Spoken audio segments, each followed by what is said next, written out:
Creating a haunted house. This is not a guide. 1. Find inspiration for your haunted house. Think about its themes and brainstorm some possible names. These may change as you start designing it. 2. Make blueprints of your haunted house and its rooms. Sketchbooks work well for this purpose. 3. Determine the materials and cost. 4. Build the paths for guests to traverse and the rooms and corridors outside the paths for actors. 5. Build the facade around the paths and hidden rooms and corridors. 6. If repurposing another building, floor, or room for your haunted house, skip 4 and 5. 7. Plan out the scares for each room or section of your haunted house. Is there a progression from room to room that tells a story? Where will the actors hide, and when and how do they interact with guests? If any props move or change, are they automated or manually controlled? And here are some rules for guests traversing your haunted house. Feel free to repurpose these however you like for your own haunted house. 1. Don't leave the designated path. 2. Walk, don't run. 3. Don't touch the actors or the props. They may touch you could be an option to ramp up the scare factor, but in this case, you will need guests to sign a waiver or give some other form of consent. 4. No flashlights, use of cell phones, or photography. You may consider prohibiting use of electronics altogether while in the haunted house. 5. If you are too afraid or distressed to carry on, or are injured, ask one of the actors to show you to an emergency exit. Inspiration. There's a myth about a god who drew himself into being using his own blood. But how did he have blood to begin with? It's like a riddle or a puzzle that needs solving. I don't know where I heard it, or which people it's from, but I've retained it long enough that I'm no longer sure whether it's remembered or imagined. In the end, does it make much of a difference? Maybe this is a pessimistic line of thinking, but when you're in a between place found through a portal, sprouted from a body buried in your backyard, it wasn't human, with childhood friends, one of whom was wakened from a 15-year coma, from a special coffin treasure chest in the attic of the house from your childhood imaginings. The running theory is that the house was feeding her with nutrients from its victims.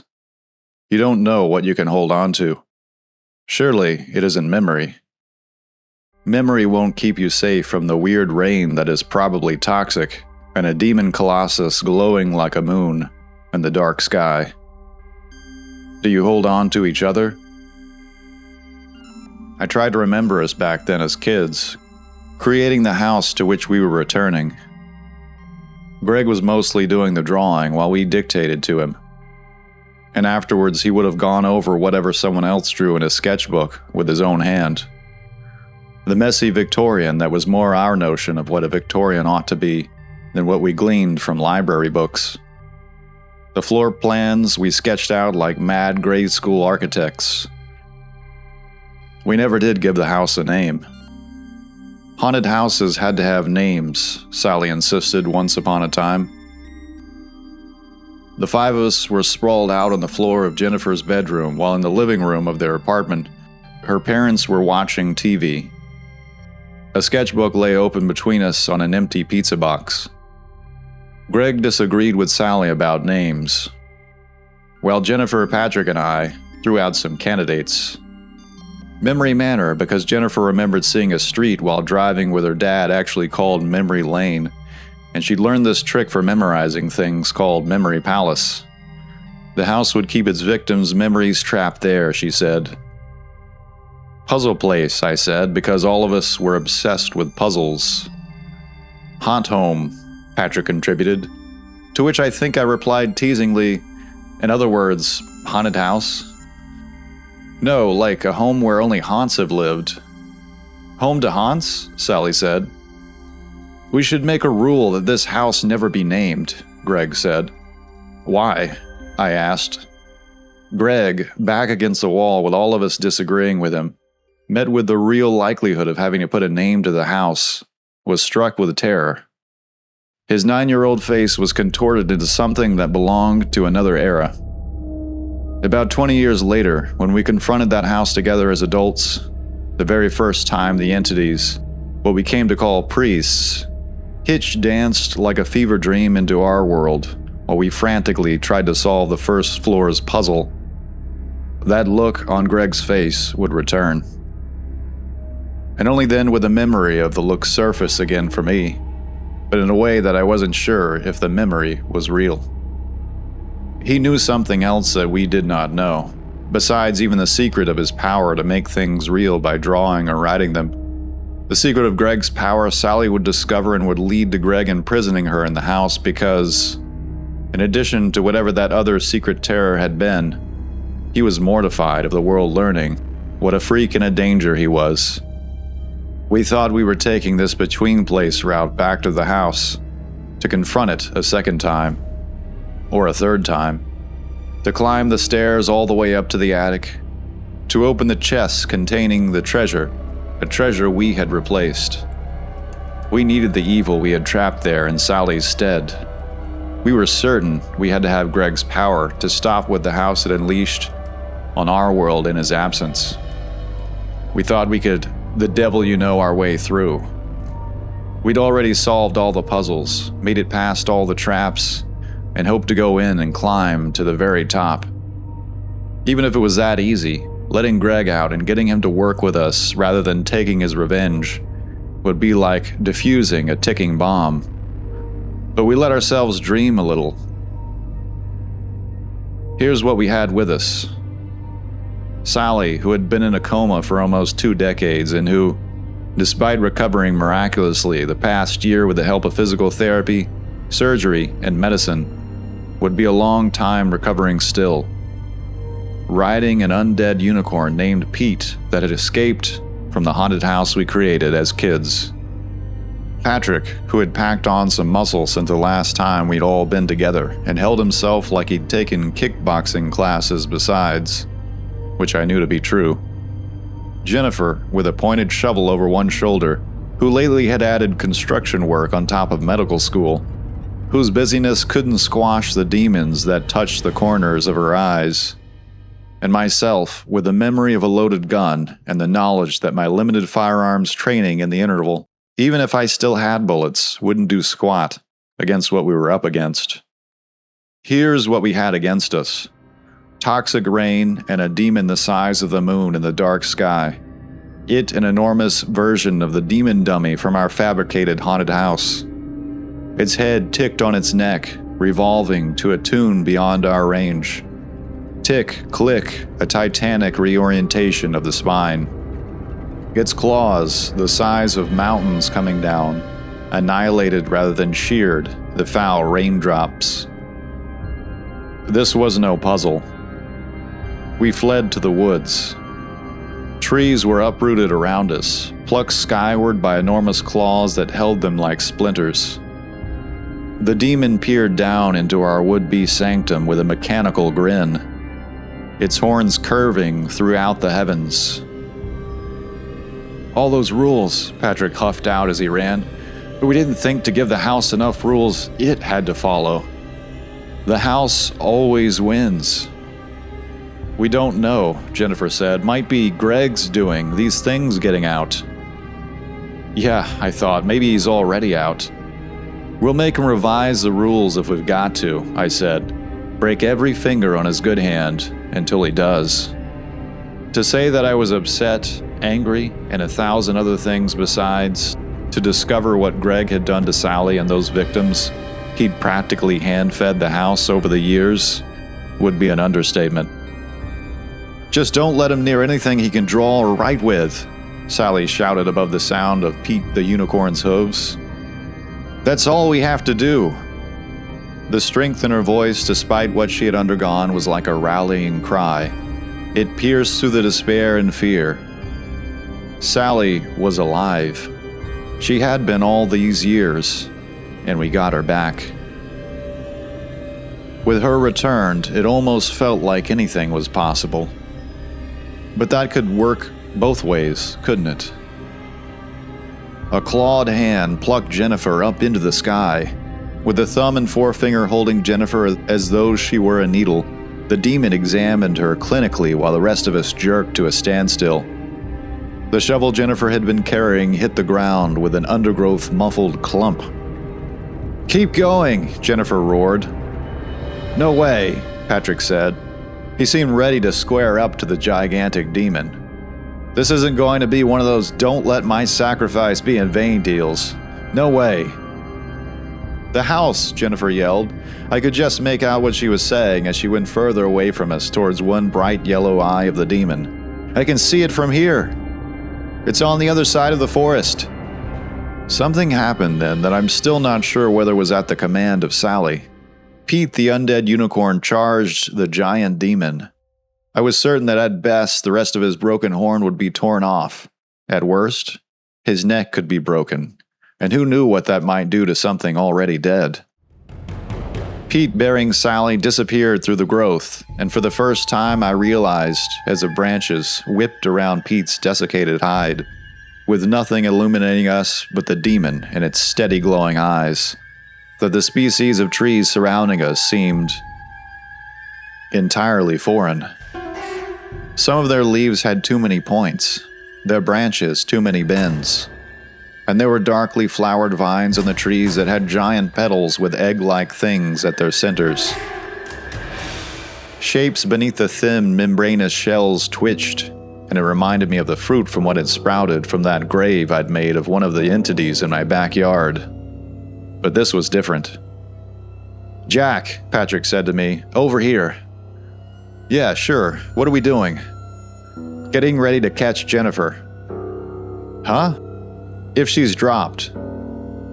Yeah, the likelihood of us being in the right place at the right time is zilch. "We have to do something."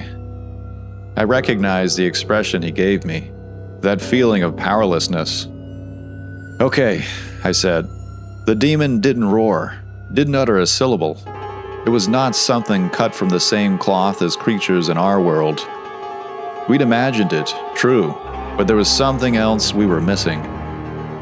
The gigantic demon swam back out of our skyline, and I could only guess that it had been struck. If it dropped Jennifer, that was it. The impossible moment of being there to catch her falling body was over. I was horrified of having to find her broken on the ground. For one miserable minute, Patrick and I stared at each other. Then Sally came thundering through the trees towards us on the back of Pete. Jennifer was behind her, her arms wrapped around Sally like the two of them were riding a horse or a motorcycle and not an undead unicorn. Pete's horn was completely gone, and more. It cost us saving Jennifer, and every time Pete crumbled further, it ached deep in my guts, because I'd been taking care of Pete in my garage and backyard, walking with him out late at night so the neighbors wouldn't see him, since his escape from the haunted house we'd created. I played with him like he was my pet. But he was still going. Alive? Probably never had been. We would put him back together all right, either way. We just had to get Greg out and his powers in our service. Easy, right? There were things starting to hatch from those egg flowers by the time we made the other side of the trees. I could hear them breaking wetly out and scratching along branches. But we were so close now we could almost smell the house and its freaky, born and twisted from imagination smells. I can't speak for the others, but I didn't look back as I ran. The rain had stopped when the demon left. The stars had come out of their hiding places, and that and our cell phones gave us enough to see by. Receiving any kind of signals out there in that between place, though, was not a fantasy worth entertaining. We increased our pace, but in front of us was a puzzle we could not solve. The house was wider, brighter, and differently styled. It was not the right house. With its sloping roofs and chunky shingles, and exterior galleries and projecting eaves, it looked more like a cacophony of storybook, Italianate, and another style I can't pick out. Patrick, who being in real estate knew houses better than the rest of us, said. By that time we were close to the structure, having been sure to put enough distance between ourselves and the trees. Could be that Greg did some redesigning, Jennifer said. She stepped down off Pete. She no longer had a shovel, but I bet she would have used it on Greg. I do remember now, Sally said, how Greg once asked what if the house we were creating was part of another. Like our house was covering up a different house? I said. Maybe he was thinking the house we imagined was a piece to a puzzle, Sally said. Imagination is something that goes on in the human brain, right? We're only a small piece of what's around us, though. Well, we could do a deep dive right here on the front lawn, Jennifer said, which is sloping at a painful angle, by the way, on Jungian collective unconsciousness or whatever that psychic sphere surrounding the Earth is called. But a simpler explanation is that Greg was an idiot and a sadist. Like I've been saying, why didn't he simply make the house not alive to begin with? No more playing with its rules, Patrick said, not this time. He strode towards the painted wooden door. The more I peered at it, the more it was this deep, dark red. Maybe it was blood, but did it need to be? When I sprinted up to Patrick and grabbed him by the shoulder, he pulled away and then wheeled on me. I refuse to be afraid anymore, he said. We imagined this thing. We created it. I don't care about Greg's powers. It should do what we say, not the other way around. Patrick, Sally said. He stomped up to the door and started shouting at the house like an irate neighbor. Hey, I know you can hear me. You come out here this time. You want to change your looks, fine. But this go around, we are not heading inside. Send someone out or we burn the place down from out here. I chuckled darkly under my breath, thinking Patrick was bluffing, but then wondering. I recalled last time we were in the house wanting to play What's in My Pockets, because Patrick had seemed to be hiding something on him. Did he have a lighter and lighter fluid in his pockets? Sally said, if it can be burned down, Greg would be killed too, if he's in there. Pete was starting to get antsy, shifting around on his hooves. Good, Jennifer said. Let him burn along with the house. She gave a firm nod to Patrick. He was our friend once, Sally said, so quietly that it might have been carried off with a wind, if there was any in that between place. Instead, it hung in the air around us.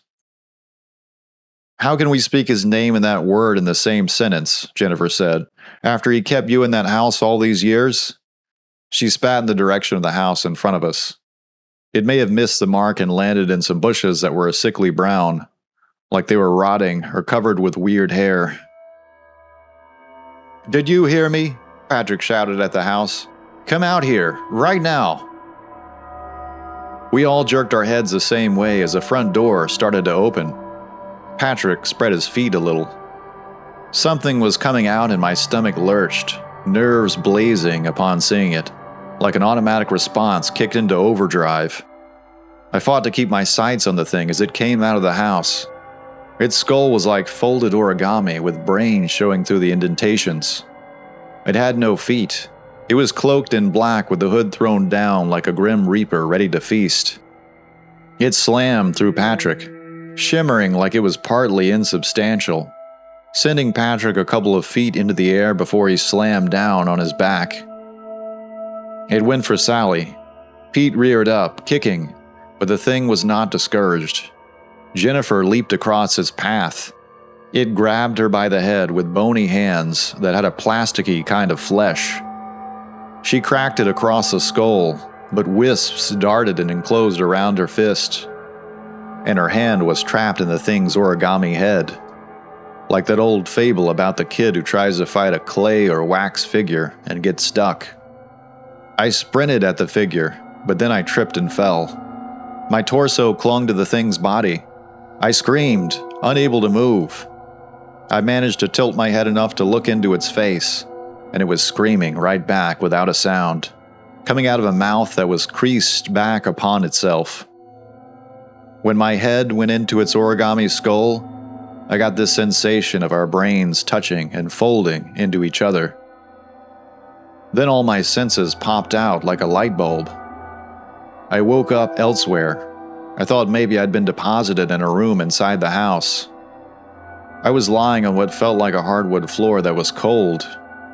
Everything was very quiet and very, very dark. "Jack, you gonna get some sleep?" I closed the yellowed, heavily creased composition notebook I had been reading. My husband was on the basement stairs, leaning precariously over the railing. "That'll break, you know," I said. "I'll count on you to catch me." I snorted. "You're much too far away." "How's it going, anyway? The haunted house?" I leaned back in a creaky old eyesore of wooden chair Luca and I had hidden in the basement.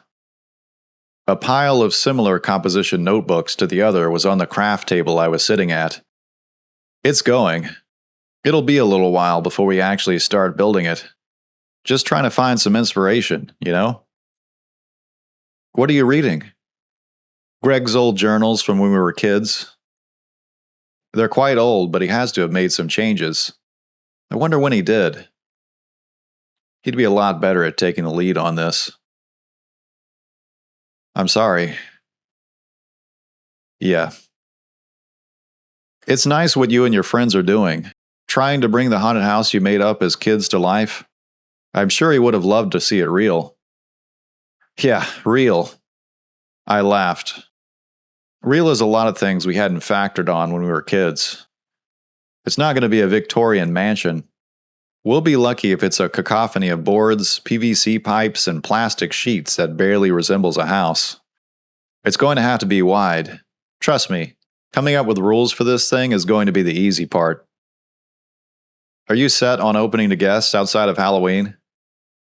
"Yep, as one of my friends and co-conspirators said when we were kids, haunted houses, the real ones, never sleep." "All right, but you're not a house. You're a human being and you're working tomorrow, right?" Yeah. I felt my grin retreat into something more wistful as my husband went back up the basement stairs and shut the door behind him. I would be seeing them all again tomorrow for the first time since Greg's funeral. At the funeral, Sally, sitting in her wheelchair far back in the shade of a cypress tree, had seemed to belong to another place. I considered that maybe she was having survivor's guilt from surviving the wreck when Greg, who she had reunited with after all these years and had started dating, hadn't. What do you say? But that was no excuse. I lacked whatever it took to approach her then, and it had been eating me alive. Something rattled among the spray paint cans on a plastic shelf, and one of them fell to the ground. It hit nozzle first, red paint spraying out from the pressure. The paint found some cracks in the concrete. Together, the cracks almost resembled writing, or something drawn. I tilted my head and then got up from my chair. Kneeling, I could make out a shape that had a playful, rough quality, but whose form was easily recognizable. It seemed to be an arrow. It was a couple of inches long and pointed back where it had come from, away from most of the shelves with paint, storm supplies, and tools on them, and back between the craft table and basement stairs. It curved slightly, so I don't think it was pointing directly at the south-facing, plastic-covered brick wall that wasn't any different than the others. We'd had this house for a year and a half, and as far as we knew, it was about 11 years old, and we were the second owners.